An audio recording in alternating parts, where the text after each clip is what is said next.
Hello, Distinctive Schools reading teachers. Anthony Claypool here with a quick overview of accessing the English Language Arts reading curriculum via the Distinctive Schools Curriculum Map sites. Again, this will be an overview.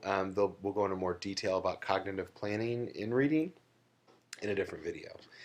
So if you look at the site, you'll notice that just like all the other pages, when you click on the reading page, there are relevant reading articles. It's kind of like the discipline landing page.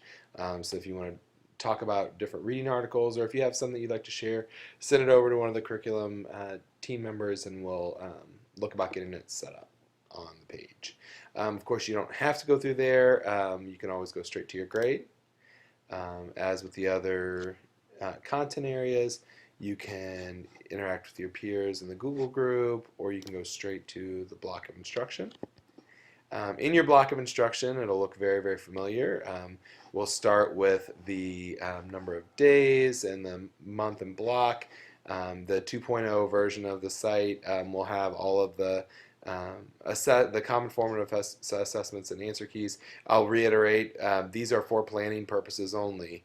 We do not share these with students because one of the key components of our common formative assessments is a cold read. We want the kids to read it for the first time on their own.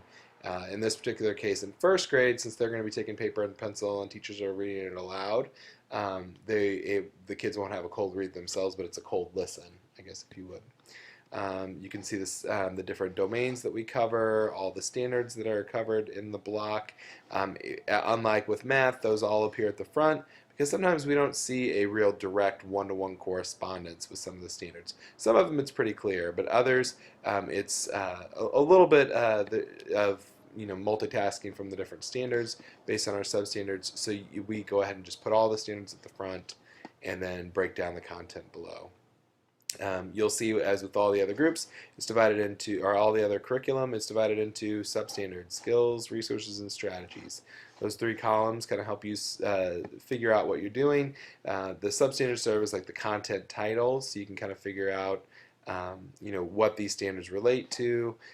These specific skill statements, most of the time they're easily transferable into your objectives for the day, and then you can go in here and see the different kinds of resources. And we had a team of teachers working this summer on strengthening the maps, so I think that the 2.0 version should be pretty pleasing to most teachers.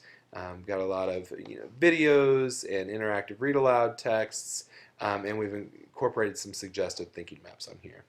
As with all attached documents at the bottom of our curriculum maps, it is always best if you want to use one of these documents, download it. Let's say you're wanting to make a modification for a student with special needs to one of the common formative assessments. You could click it here to view it, but download it if you want to be able to print it really easily.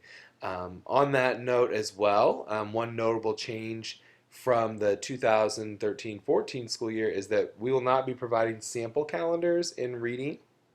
The reason being that we really want teachers to go in and meet with their teams and develop their own calendars because we have a couple different basal curriculums that can help serve as a pacing guide, and we want teachers engaging in the process of designing a logical sequence of instruction for the block.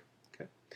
Please reach out to Anthony Claypool or another member of the curriculum team with any questions, and we hope you have a great year teaching reading.